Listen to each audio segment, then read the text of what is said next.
కొత్త తెలంగాణ చరిత్ర బృందం కన్వీనర్ శ్రీ రామోజీ హరగోపాల్ సార్ 2017లో వరంగల్ జిల్లాలోని జాఫర్గఢ్ సందర్శించిన సందర్భంగా తీసిన గంటల గుడి ఎదురుగా ఉన్న జైన మానస్తంభం ఫోటోలు ఇవి. రాష్ట్రకూటుల నుండి కాకతీయుల వరకు వారి ఆనవాళ్లను కలిగిన అద్భుత త్రికూటాలయం ఇది. ప్రస్తుతం గుప్త నిధుల వేటగాళ్ల వలలో చిక్కి విలవిలలాడుతుంది.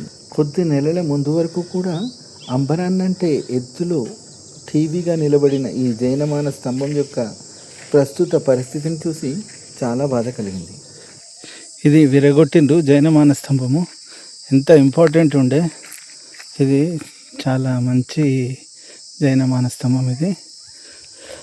ఇది కింది భాగము. ఎప్పుడు ఎవరైనా చెక్కగలుగుతారా? ఎంత అందంగా అసలు ఈ హంసలు చూడండి, ఈ లతలు, ఇది ఇంత నీట్గా ఇంత పర్ఫెక్ట్గా ఉంది. పడగొట్టడం చాలా ఈజీ, కట్టడం చాలా కష్టం. 3 ముక్కలు చేసిండ్రు దరిద్రులు. ఇది చాలా రీసెంట్గా జరిగిన చండాల పని ఇది.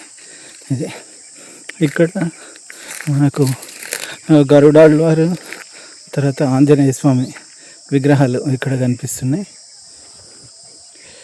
ఇలాంటి చారిత్రక వారసత్వ సంపదను కాపాడుకోవడానికి గ్రామస్తులు కూడా కొంచెం చొరవ చూపాలి.